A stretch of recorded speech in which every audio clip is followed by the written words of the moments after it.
try this win. I'm strong, man. Pati ako nalito kay idol ah. Come on, Inoue, come on, give me. So the next fight you'd like to fight the Japanese guy Inoue, the double world champion? Yeah, come on, Inoue. The monster. And the monster. Napakagandang laban ito guys. Kasi pag nanalo dito si Casimero, sobrang mabuboost yung kanyang ranking. Kaya lang tingnan nyo, kitang-kita ang problema. Pero okay lang yan, as long as maganda yung training, walang imposible. So dito kung titingnan nyo si paano ba sabihin to? Inoue o Inoue, mas bata. Ang taas ng knockout percentage. Pero yung height nila hindi masyadong, wala lang, 1 inch difference lang. Pero yung 3 inches advantage sa reach nito ni Inoue, matindi to. Lalo na sa mga jab. Hindi ako eksperto sa boxing, hindi nga ako marunong mag-boxing, pero itong 3 inch advantage na to, grabe to sa mga jabs. Tsaka hindi bulok to ah. Kita nyo naman si Donaire napaluhod niyan. Ang pinaka-advantage lang dito ni Casimero, yung kanyang experience. Siyempre, malaking bagay yun. Malaki ang chance nito ni Casimero basta wag siya masyadong kampante. Depensa, wag kakalimutan. At sana lang yung pressure i-maintain niya. Kasi pag nawala yun, malakas sumuntok to si Brad. Saka sana wag niyang kalimutan na napakahaba ng reach nito ni Inoue. Tapos meron pa tong style si Casimero na nag-style McGregor sa MMA, sa UFC. Yun ang wag na wag niyang gagawin. Sana lang talaga. Kasi promise.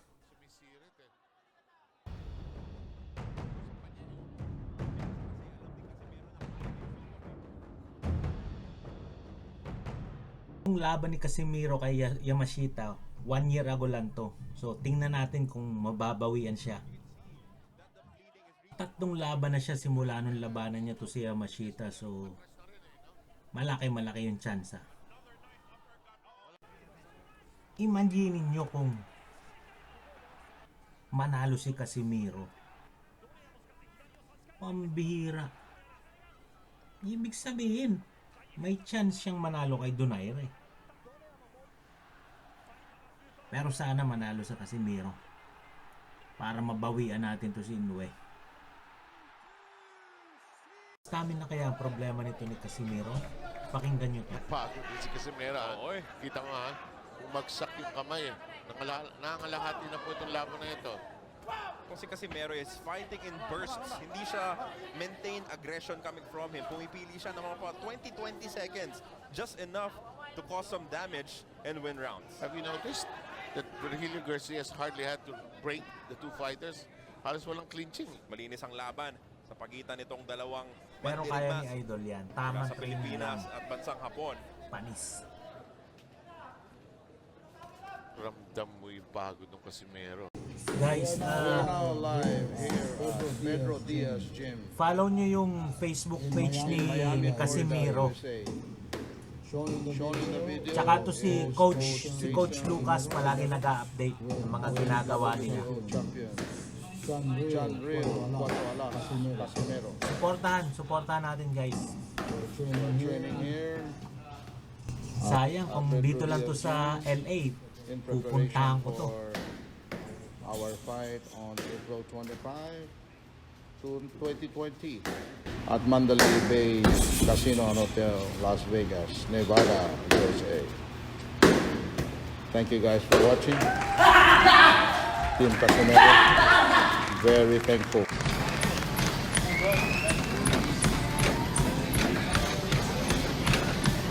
We are here again live at LA Fitness. This is Team Cuatro Alas, Johnriel Casimero, working out for the second time today. We are at Dixie Highway, Palmetto Bay, Miami, Florida area. The workout is at least 40 minutes at 5.0 speed, going up to 5.5 speed. Quadra Alas is perspiring right now.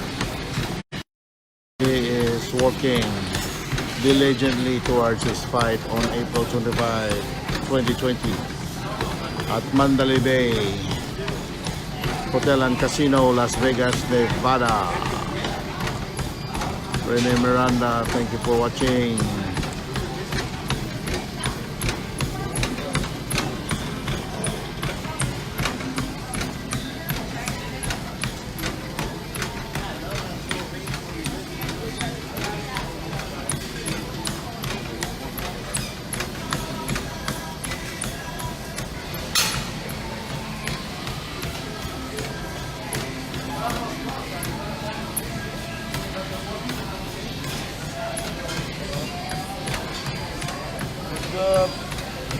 What's up, tol? Impress me, tol.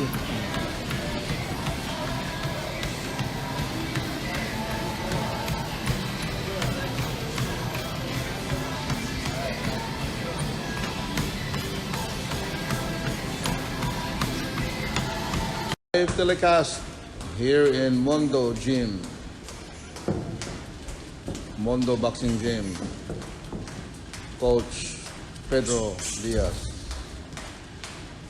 Where Casimero is Coach Nonoy, Coach Jason,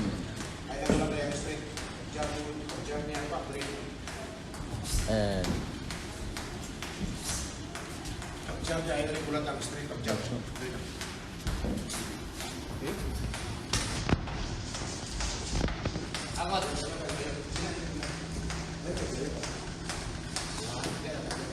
Saya ng itlog, pagkain ng mga champion. Chef Nonoy. Miami style.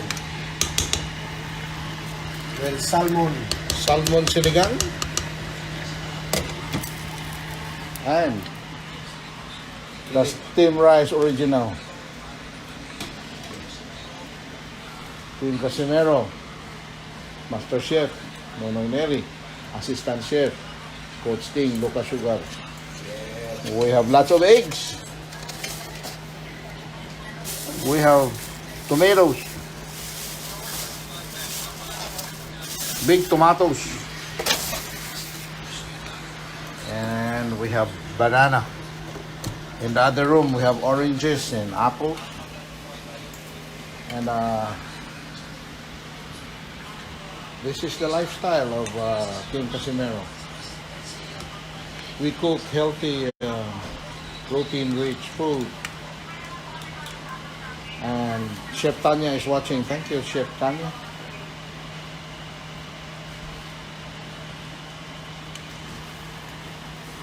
Wow, it's cooking real good.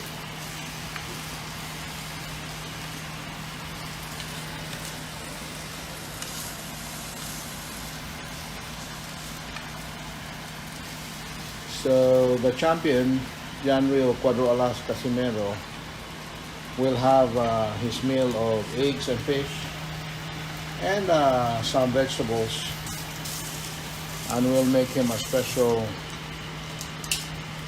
dressing for his vegetables, something that he likes. Okay.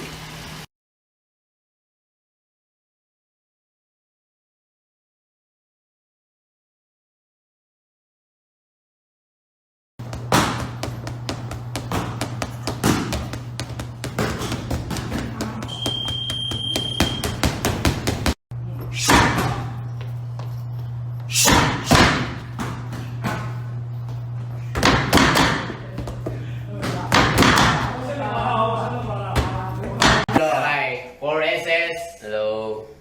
A million SS. Hi. Nalafo si Coach Nonoy. It's ready to rumble. Yeah. Team number 1, Pedro Alas, upat ka Alas. Ano masasabi mo sa biyahe mo, Coach? Ay, nakuha yung aeroplano ko, yung driver, ano? Parang lasing, nakainom na Rinos. Yung katabi mo. Hindi ako natulog. Yung tabi ko, yung may coronavirus. Anak ng pating. Kaya nahilo ako eh. Takot yung mga kasama ko magtabi sa akin, ha? Parang takot. Ay, coronavirus yun. Mayroon coronavirus, delikado ako nito. But tomorrow, we'll start training. Hard training. Easy work! One, bebe! Easy work tomorrow. Viva Sean Gibbons! Viva Manny Pacquiao! The true warrior is there. I'm strong, man! The true warrior. Thank you for watching, guys. Thank you for viewing. The true warrior. Johnriel Casimero, the true warrior. Sa mga hater dyan, easy work! Easy ba? Mabuhay Pilipinas! Buhay Pilipinas. Thank you very much.